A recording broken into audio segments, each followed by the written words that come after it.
they're flying. Here comes Bliss taking a look to the inside as well.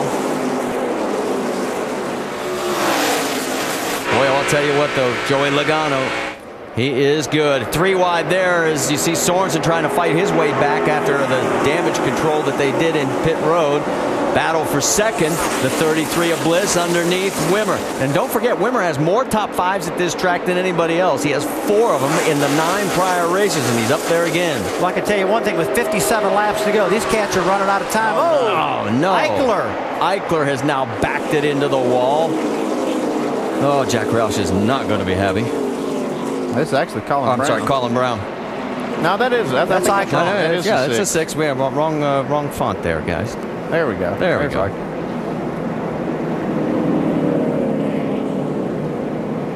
Tough break for this team. Let's see what happened.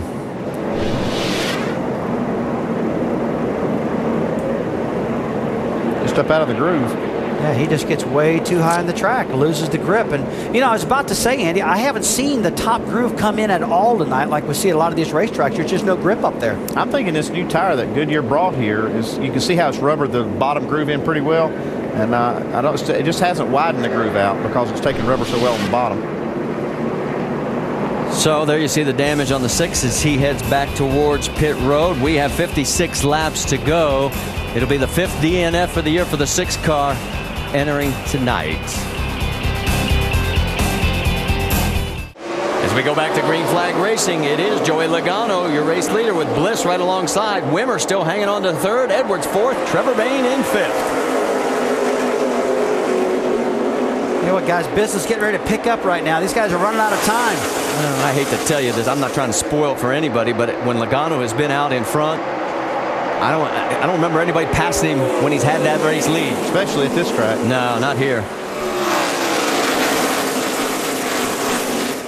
Trevor Bayne alongside Carl Edwards. Those guys locking horns. There they are right there. You can see a little further back, Jason Leffler almost looking 3 wide there. Right in front of him is the 62 of Brendan Gaughan. There's Brad Keselowski. He is still in the mix. If we get an extended run, I want to see if Keselowski, his car's been better on the long runs. I want to see if he can reel in the race lead. Yeah, it seems like here lately, though, that runs are not long enough for that to kind of kick in for him. So he's having to try to make it happen on these short runs. You see, not faring too well here. Brad Coleman's not faring real well right now. He's got a mirror full of people. Look out. Let's get an update on the 22, Vince. Remember, Brad Keselowski started 25th, ran all the way up into the top 5, and came in 4th into a late pit stop. As you see a car get way out of the groove, that's the 18. Go slow, go slow. I believe it's the left rear. Right front. Marty? 10-4 on the right front, still inside. Yeah, tough still break inside. 2 more, drop down now. Drop down. At this time. No caution. We're going to stay green. Tough break for Brad Coleman, though. They had a good run going. You could tell there was something wrong with that car from the start. Caution's out right now for debris. Yeah, some parts are flying off that 18 car. Yeah, he was 7th at the time that the tire let go. Yes. He has made his way to pit road, so now we'll have our 8th caution. Boy, a lot of damage all the way down the right side of the car. Jason Radcliffe. Your right side's on here and get the repair done, okay? We'll come back and take less next time. Already has figured out his strategy to keep his driver on the lead lap. And again, here we are all of a sudden, bang, bang, bang, 3 cautions in a quick period of time. Let's take another look. Just, you know, the intensity level picking up. See right here, he's trying to race Brad Keselowski up on the outside. Make a little contact here on the straightaway, but you can already see damage on that right front. I don't know where you must see. He may have gotten that in that stack up that they had earlier. Now you see the tire let go. Yeah, you see the big spark as he hits the ground and just cannot keep it off the wall. And what was a very promising night just took a hard right. Yeah, Marty, he's had a great run tonight. He's been doing a really good job. Just unfortunately lost the right front tire. Really no problem with himself. I know it makes him sick that that's happened. Hey, Joey Logano, Rusty Wallace, ESPN, you got us? And 4, I got you. Hey, Joey, it looks like the racetrack's cooled off quite a bit. Has your car changed the way it's handled quite a bit? I can feel it traveling a little bit more into 1 right now. Starting to scrape a little bit harder on what I had all day here. So just carrying more speed, really. Balance-wise, we've been pretty tight in the long haul. I think 95% of the cars have been that way. So We're just trying to get a good balance from the beginning of the run to the end of the run here. But right now, we're not getting any further than 5 laps, so maybe a short run car is the best. But I feel like our car is the best on the long haul right now, so hopefully we can get some laps in.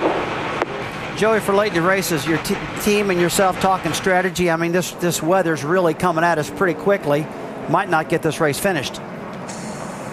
Strategy right now is stay up front and win the thing.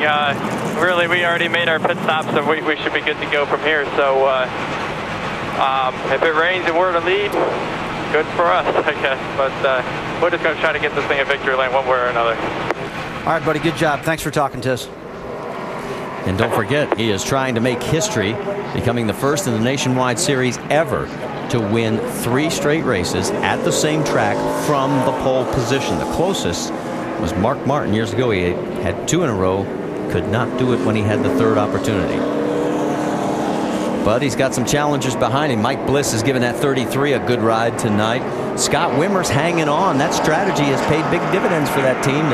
Well, it has so far. Now, I don't know if he's got enough fuel to make it to the end if we go all the way. I think Ricky Byers was rolling the dice when he left Scott Wimmer out there earlier to try to maybe, be out in front if it does rain. We'll see how it works out. Well, right behind Carl Edwards. We'll talk more about Carl, but first let's get an update from Doc. Andy, Ricky Byers, it's exactly what he was doing. Remember the story about people who are down to their last dollar and they go and buy a lottery ticket and they hit the lottery? Well, that's what Ricky Byers is doing. This team here is down to their final race with a sponsor. And Ricky Byers, regrettably, is leaving after tonight to go to work for Roush and said, you know what? I want to do the best I can for these guys. I'm going to roll the dice. They pitted on lap 114. They were going to have to come back in on lap 185. But with all these caution laps, it's now creeping up to 192, 193. They might just make it. And if they do, Ricky said, we're going to steal maybe a top 5 finish or better. And if it doesn't work out for us, I'll be gone next week and I'll have no one to fuss at because I'm going to Roush. So anyway, he's trying to do the best he can for these guys here, and they're down to their final dollar here as they're trying to win the lottery. We'll wish them luck. All right, thanks, Doc. We were talking about Carl Edwards. He had the tire problem earlier. Right now, he's fought his way back to 4th. And how about Trevor Bayne in 5th? Remember, he had the penalty for the rolling tire out of the pit box earlier in the race. Yeah, I mean, you look at this top 6 or 8 cars: Logano, Bliss, Wimmer, Edwards, Bayne, Gaughan, Menard. A lot of these guys that weren't up front are up front right now with good strategy. This track cooling down, the car's handling better. And Andy, they've had multiple times to work in these cars to get them to handle better and better. Well, let's get an update on Carl Edwards' situation. Dave, I think you've caught up with his crew chief. Well, and Marty, the amazing thing to me is where they came from. Drew, that car sounded like it was a mess. What fixed it? We had a flat right rear. He came in, he only had 11 pounds in his right rear. We thought something might have broken under the hood. Carl thought maybe a shock or an A-frame. So we were making all these adjustments, trying to get ready to fix something on the front end. It was a flat right rear. So it took us 2 stops to get the air pressure out of the car that we adjusted for a loose race car. Now it's real fast. We just got to see if we can get to the front and hold these guys off. All right, good luck. Vince? With Paul Wolf, he's the crew chief for Brad Keselowski. Paul, you guys came in at a fuel-only stop and lost 8 positions. Did you get all the fuel in that you needed to get in, or was that a problem too? Well, we've struggled with Discount Tire Dodge tonight, getting fuel in the car. We had some small issues, but we feel like we're okay. Not 100%, but we feel like we're good enough. We're going to go for it. How close are you? I say we're within a lap or 2. Marty? All right, there were no wave arounds this time, and the 81 of Michael McDowell gets the lucky dog, so we now have a total of 26 cars on the lead lap. That would set a record if it holds here at Kentucky. It is Joey Logano, Mike Bliss, Wimmer, Edwards, Bayne. That's your top 5. Uh-oh. Look here, this 33 now, making a charge on the outside. Bliss is giving him all he wants right now. Bliss, he's trying to take the lead, and he's going to do it. The first time tonight that Joey Logano's been passed when he's been in the lead. Yeah, he's got Carl Edwards coming also. You got to believe Kevin Harvick sitting back in Michigan right now liking Bliss getting around that 20 car Joey Logano. That's a nice move. Carl Edwards in the mix as well. Right behind is Scott Wimmer. Brendan Gaughan has moved up to 5th, and you can see what's jamming up behind him. Look at Michael Annett diving down the low side. We got 3 wide. That's Menard in the middle. Look out. They're going around. Whoa. Oh, man. Michael Annett gets swept up. Got the left rear pretty good. 3 really good cars. Guys, cautions breed cautions, and intensity level sky high right now with this weather coming in. Bring it back to you, hard right side damage. Laps running down. Annette was 11th at the time of this mess. Paul Menard had a great night going as well. And the 38 was